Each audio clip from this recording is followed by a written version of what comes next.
I sit in Professor Grabiner's class on Monday for a multitude of reasons, most of which to reinforce the idea that we could still make out on Saturday night and I could still hold up appearances and make it look like nothing had changed between us 2 days later.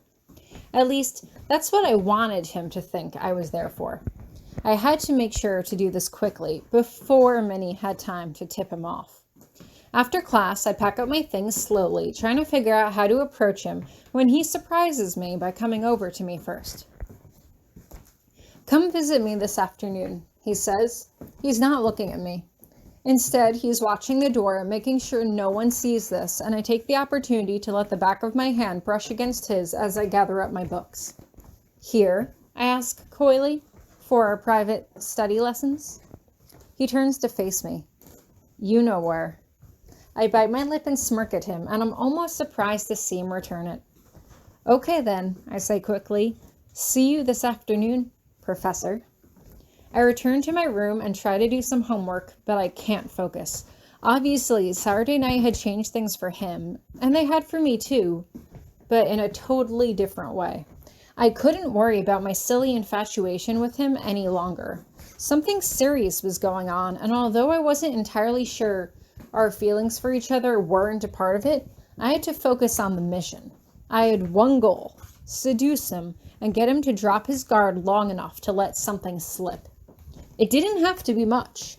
Even figuring out just who else knew what was going on with me could prove tremendously useful. I try to run through a list of possible suspects in my head. There was probably someone else higher up pulling the strings, so it probably wasn't another student, although anything was possible. Was it Jason? I consider this a moment. He had encouraged me to stay away from Hieronymous at first, but then he did send me to detention immediately after I had refused to see Hieronymous when Minnie asked. I blink. I can't believe I couldn't put two and two together sooner. Hieronymous and Jason were working together with Minnie and that was where I drew a blank. Hieronymous and Jason and Minnie were all working together to keep me away from something? Away from the truth?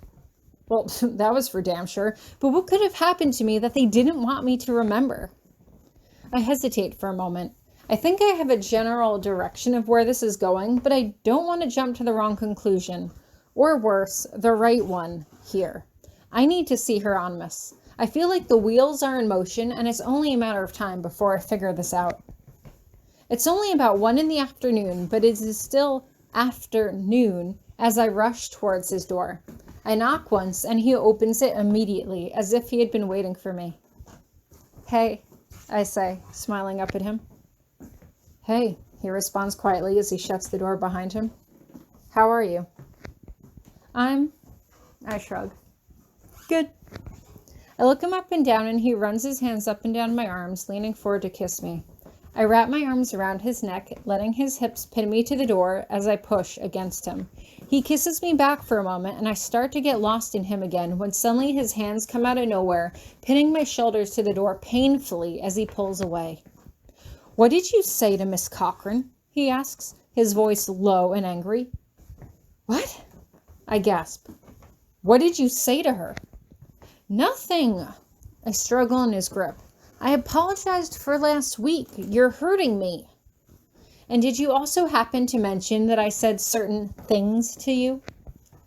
I let my head fall as I laugh, and he releases me, like he's disgusted with me. Really, it should be the other way around. "Oh, come to my room this afternoon, Tori," I mock him. "You played me and I fell for it. You didn't want me to come here today to..." I let my voice drift off. "You wanted me to come here to yell at me about risking her magic. You wanted me to come here to see just how much I've figured out." "I've been playing you?" he demands. "Or has it been the other way around? I asked you to leave it alone. I asked you to trust me. Obviously, that is something..." "My life is in danger," I shout at him. "And yours. Do you really think I can just sit back and let that happen? If I don't know things, I could end up killing both of us." He makes a face as if I don't know how true that statement is. Do you know how difficult it's been, I ask, to not know what's real and not real? Last Saturday in the dungeons, I could have sworn you threatened to leave me down there forever. I remember something about an ear of corn and kindness. I remember when Potsdam asked me about you for Secret Santa, and I heard your voice saying that you like chamber music and wine. Chamber music and wine. I don't know that. How could I know that? But I hear your voice saying it, and I'm not sure when you told me or how I know. His jaw is set, but he looks like he's at least listening to me this time. I'm not sure if these are real memories or fake ones, or if I'm just totally losing my mind. So don't tell me to just sit there and just be patient, because I don't want to.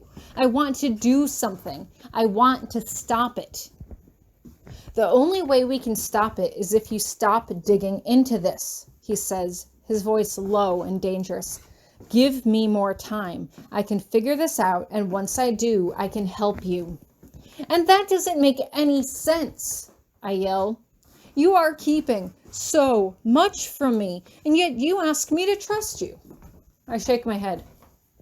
You think I'm stupid. He sighs. What? The problem here is you've been underestimating me this entire time, I say. The problem is you still think I'm just a silly little schoolgirl with a crush, right? Someone who needs to be watched over and protected. Like you think I can't protect myself? Like I can't piece this all together on my own? I'm starting to get flashes of things now, the burning sensation in the back of my brain lingering, but I keep going. I feel like I'm finally getting closer to something, and I try to split myself between the chaos and the present. You made Minnie swear not to say anything, and she didn't. But you really think I didn't know that there had to be a reason she was avoiding me all year? Or how you went to the Thanksgiving raffle without me? I see a flash of him and I sitting in a restaurant, and I feel the sensation of a hot liquid burning my throat. Shy. You think I'm a child, I continue. You know, I asked around about vows and oath breaking. You're supposed to be married, right? But why would you kiss me? Why would you kiss me and risk breaking your vows? You're not stupid enough to risk your magic over me. So why would you do it? Tori, he starts, but I can't read the expression on his face. I can't even see him all that clearly. All of a sudden, I feel overwhelmed by sensation. I want him. I want to be with him. I would do anything for him. And yet, after all this time, you still don't get it, I snap. You still don't get how I can feel something real for you, and I don't understand why. Do you know how much I care about you? I pause as something else comes to me. I've stood here before, nervous, but a little bit excited. I don't feel like having fun, which is why I thought of you. We've kissed before, I say. I need something specific, so I blurt out the first thing that comes to my mind. The night of the May Day ball.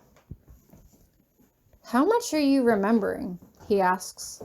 It was a stab in the dark, but that right there, that was confirmation. It's real.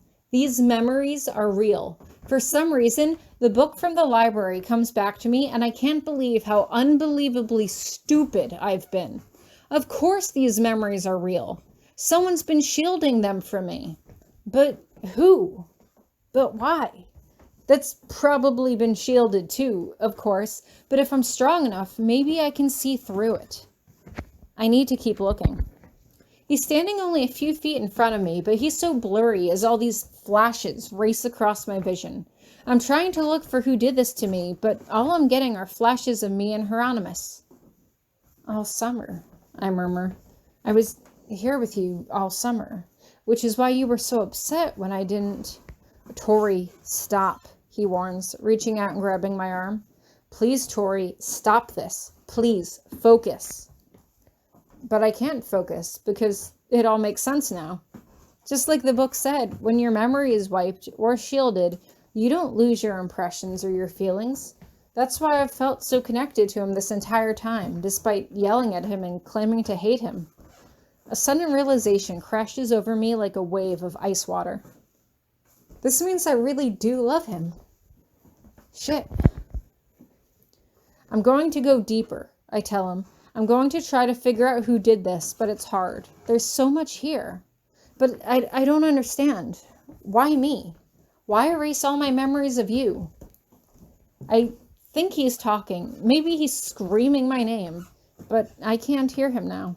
He's holding my arm, but for some reason he feels really far away. It feels like I'm starting to submerge myself underwater. Slowly, my vision breaking up into fragments as it slips away from me. Instead, something else comes into focus. I can feel you. I can feel how you feel about me. And you kissed me. Something else sticks out, and I follow it down a long corridor. I gave you my kindness and courage. You gave me your wisdom and protection. Holy shit.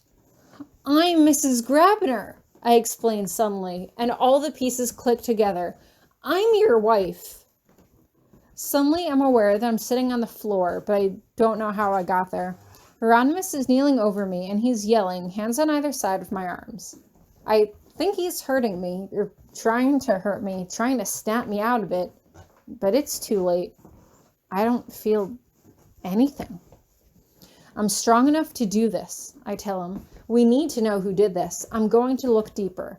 I'm going to go in, and I can pull myself back out. I can do this. I hesitate as what Professor Potsdam said about people getting trapped in their memories comes back to me. But just in case I can't, I love you, Hieronymous. I mean it. I can't hear him. I can't even hear myself talk. I close my eyes and put my hands on either side of my head, trying to focus. I need a name. Show me who did this to me. Show me. Show me. Show me. Suddenly, I see a flash of purple, and it feels as though someone smashed me in the back of the head with a tire iron as I slump to the floor.